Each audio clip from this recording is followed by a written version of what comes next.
expression of the evolutionary impulse is the desire to innovate when you're in your most creative moments. When any one of us experiences our most creative moments, when any of you have experienced your moments of the most creative moments of your life, you are experiencing something absolutely positive.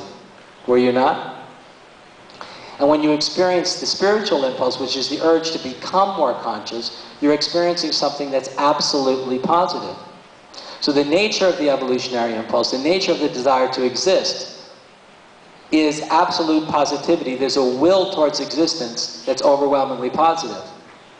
When you discover that that's who you really are, that you really are this authentic self, you really are this evolutionary impulse, and you're not the separate ego or the culturally conditioned self, but you really are the desire to exist in form, you experience enlightenment. You experience an evolutionary enlightenment because you discover and you experience a kind of joy and a kind of conviction and a kind of positivity about being here that changes everything, because you realize that the reason that you're here is to create the world.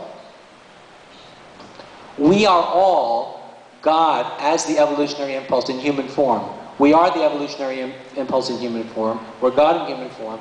And the world is going to be created by us, because there's no God that exists beyond the process. So it's up to each and every one of us to do that.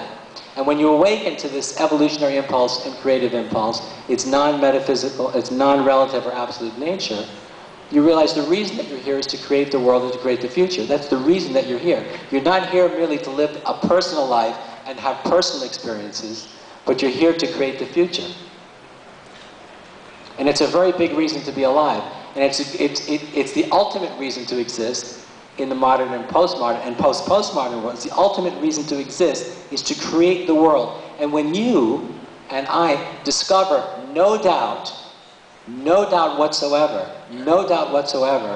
that that's who we really are, and that we're here to create the world, we come to the end of ambivalence about being here. We're no longer ambivalent about being in the world, and we suddenly discover we really want to be here. We want to be here completely, without any doubt. Thank you very much.